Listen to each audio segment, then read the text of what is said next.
বেশ কিছুদিন হয়ে গেল শারীরিক অসুস্থতার কারণবশত আমি আপনাদের সাথে কোনো রেসিপি শেয়ার করে উঠতে পারিনি, কিন্তু এরকমটা হলে আমার মনটা তো খুব খারাপ হয়ে যায়। আর তাই একটা খুব মজার রেসিপি নিয়ে আজ আমি আপনাদের কাছে চলে এসেছি। Hello viewers, cooking by Abol Tabol channel থেকে আমি সুদেশনা আপনাদের সকলকে আমাদের চ্যানেলে স্বাগত জানাই। আমাদের আজকের রেসিপি হাতে মাখা মৌরলা মাছের চচ্চড়ি। 300 গ্রাম মৌরলা মাছ খুব ভালো করে ধুয়ে পরিষ্কার করে নিয়ে কিচেন টাওয়েল দিয়ে মুছে নিয়েছি। বাকি উপকরণগুলো হলো 3টে বড় মাপের রসুন, 3-4টে কাঁচা লঙ্কা, একটা টমেটো, একটা পেঁয়াজ আর একটা আলু। আলুটা প্রথমে গোল গোল চাকা চাকা করে কেটে নেব। আমার মতো আপনারাও নিশ্চয়ই ছোটবেলা থেকে মৌরলা মাছের নানা রকম পদ খেয়ে বড় হয়েছেন। এবার আলুগুলো লম্বা লম্বি করে কেটে নিচ্ছি, পেঁয়াজটাও স্লাইস করে নিচ্ছি।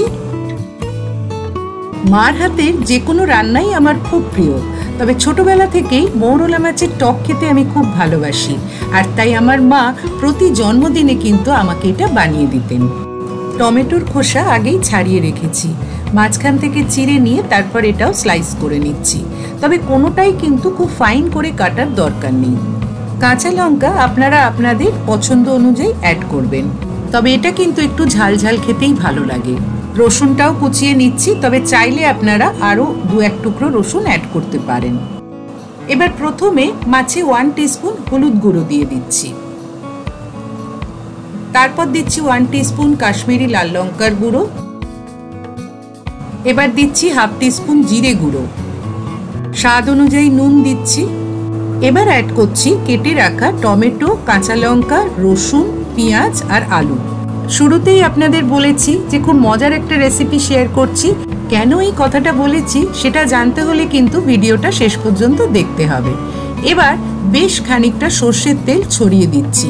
এখানে কিন্তু কার্পণ্য করলে চলবে না, কারণ আর কিন্তু পরে তেল আমি অ্যাড করব না, এখনই যা তেল অ্যাড করার করে দিতে হবে। স্বাদ অনুযায়ী আরও কিছুটা সল্ট অ্যাড করছি। এবার হাত দিয়ে খুব ভালো করে সব কিছু মেখে নিচ্ছি। আমি এটাকে কেন মজাদার রেসিপি বলেছি জানেন? তার কারণ হলো এই রান্নাটা করতে কোনো পরিশ্রমই হয় না। এইভাবে হাত দিয়ে ভালো করে সমস্ত উপকরণগুলো মিশিয়ে নিয়ে কড়াইতে মিডিয়াম টু হাই ফ্লেমে কিছুক্ষণ নাড়াচাড়া করে নিয়ে তারপর ঢাকা দিয়ে লো ফ্লেমে রাখলেই এই মজাদার রান্নাটা তৈরি হয়ে যায়। বিনা পরিশ্রমে এত সুন্দর একটা রেসিপি, তাই তো এটা মজাদার বলেছি। এবার একটা কড়াই খুব ভালো করে গরম করে নিয়ে 1/2 টিস্পুন কালো জিরে দিয়ে কালো জিরেটা ভালো করে নাড়াচাড়া করে যখন সুন্দর গন্ধ বেরোলো, তখন এই হাতে মাখা মাছটা কড়াইতে দিয়ে দিলাম।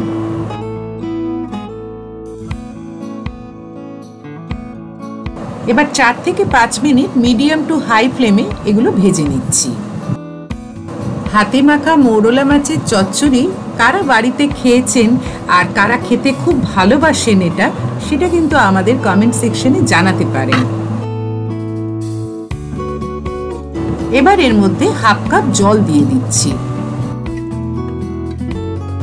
রান্নাটা এবার ঢাকা দিয়ে কিছুক্ষণ করতে হবে, যতক্ষণ পর্যন্ত না মাছ আর আলুটা সফট হয়ে যাচ্ছে।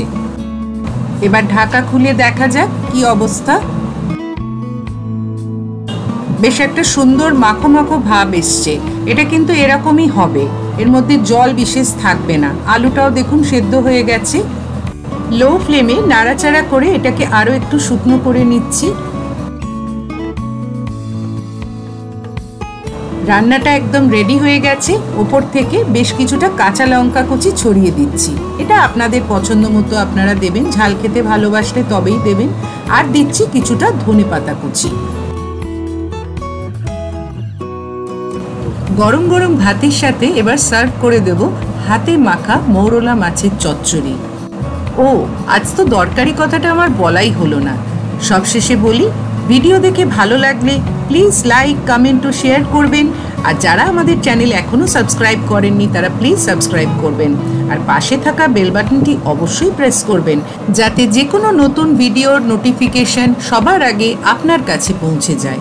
আজ এই পর্যন্ত, সবাই খুব ভালো থাকবেন। Thank you.